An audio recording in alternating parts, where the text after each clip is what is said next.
Bueno, lo prometido es deuda. Tenemos aquí a Carlos Alberto Montaner, analista político, amigo de la casa, escritor, historiador. Muchas gracias por venir. Es un gusto. Un gusto estar acá. Y bueno, este libro que es Otra vez a Dios, que yo me lo pude leer y lo terminé anoche, me llama mucho la atención porque no sé si es un libro de ficción bajo un marco de toda la historia o si es un libro de historia que utiliza ciertos personajes, algunos reales, otros quizás no, para contar la historia del siglo XX. ¿Qué es? Es las dos cosas. En el telón de fondo de lo que fue el siglo XX y lo que fue la Segunda Guerra Mundial, que fue tremendo, lo que fue el antisemitismo, la persecución, el Holocausto, es colocar a unos personajes de ficción en situaciones que realmente ocurrieron. La parte de Sigmund Freud, que es la que más me llamó la atención. ¿Es verdad que la persona que lo secuestra de verdad realmente lo admiraba secretamente? Saul sí. Era un oficial nazi que era un freudiano, una cosa extrañísima, y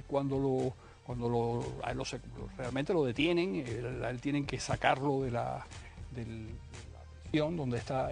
Las 4 hermanas de Freud mueren en campos de concentración, es decir, fue una cosa muy seria y muy severa porque querían dar un ejemplo con él.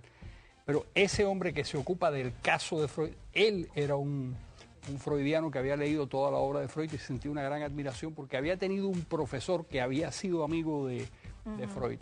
Claro, esta es la parte de la historia, digamos, el libro tiene, como tú viste, 3 partes. Una parte europea. Claro, a través de 3 amores.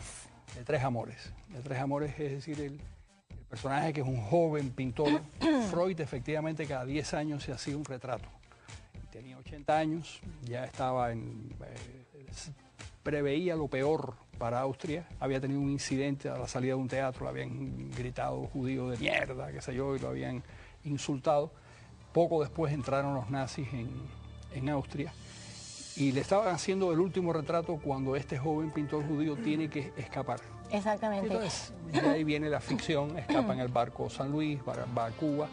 Está el período famoso cubano, barco que no dejan, pero bueno, él puede desembarcar. Leyendo la parte del Holocausto y las historias cuando queman a una persona completamente, es difícil leerlo. Sin embargo, ahora yo me pregunto, volviendo, yo leí el artículo que salió el domingo en el Herald en inglés y en español, hablando si hay chavismo sin Chávez. Y yo me pregunto, recordando a Hitler, Chávez de verdad, si está enfermo como dicen, si de verdad ya se termina, ¿podrá Nicolás Maduro liderar su país o realmente de verdad termina el caudillo, termina todo? Porque en la historia hay casos en que es contradictorio. Por ejemplo, sí. A ver. Yo creo que con que el chavismo sin Chávez no es posible. Lo que pasa es que es una distorsión en la historia de Venezuela que va a durar mucho tiempo, como el caso de Perón. Es decir, nadie ha podido calzar las botas de Perón, pero Perón ha seguido gravitando en la historia de Argentina desde hace 50 años, y desde que se murió en el año 73 o 74, y continúa siendo un factor muy importante, y todos dicen actuar a nombre de Perón. Ahora lo que vamos a ver, si Chávez desaparece finalmente, que mucha gente dirá que son los intérpretes del chavismo, pero es una historia totalmente diferente, porque los caudillos no pueden transmitir la forma en que se relacionan con la sociedad. La sociedad, en el caso de los caudillos, en el caso de Hitler, Mussolini, en el caso de Chávez, en el caso de Fidel Castro en Cuba, lo que hace la sociedad es depositar en el caudillo la función de pensar y decidir. Lo que usted diga, comandante en jefe, ordene todo lo que es decir, ya yo no soy un ser humano. Hay casos, por ejemplo, el caso de Lenin, después de Stalin lo continuó, Raúl Castro ha continuado sin realmente estar ahí Fidel Castro. Claro, pero fíjate que hay un cambio. Es decir, Lenin muere en el 24, es decir, Lenin gobierna un periodo muy breve, quizás el balazo que le dieron o lo que fuera, se enferma y muere relativamente pronto. Lo que viene después de Stalin es inmediatamente la revisión del stalinismo. La misma gente que hereda el poder de Stalin y después de decir que van a continuar la obra del padrecito, pero lo que hacen es décadas en el poder. Sí, claro, hasta desde el año 24, de una u otra manera, o del año 26 hasta el año 52 o 53 que muere.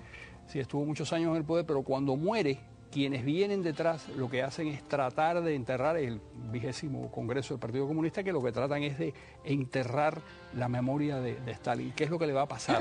Todo el mundo pensaba que cuando Fidel Castro saliera de la imagen, no se sabe si está o no está, o si está senil o habla o no habla, pero bueno, ahí está, escribe reflexiones de la moringa y demás que no sabemos si tienen mucho que ver. Pero Raúl, una persona mucho menos carismática, un individuo, por no llamarle persona, ha podido continuar. No, claro, y porque hay muchos factores, es decir, está la inercia por una parte, hace 53 años que se hacen las cosas de un modo y se van a seguir haciendo, hay el miedo que es que tú sabes que cualquier cosa que hagas te puede costar muy caro, el miedo es un factor muy importante. Pero en Venezuela llevan también más de una década. En Venezuela el miedo es menor. A Chávez, por ejemplo, el hombre que acaba de ganar en Zulia, Arias Cárdenas, si uno entra en YouTube lo ve diciéndole a Chávez asesino, ladrón, le dice las peores cosas y ahí está. Y está incluso en el entorno del chavismo y es el gobernador reelecto, había sido antes gobernador de Zulia. Quiere decir que en Venezuela no hay miedo a Chávez como lo hay en Cuba a Fidel Castro. Pero Capriles supuestamente ganó un alto porcentaje, algunas personas dicen que había sido fraude, sin embargo no pasó nada. Y ahora 20 de 23 gobernaciones los ganó el chavismo y él está casi muriendo.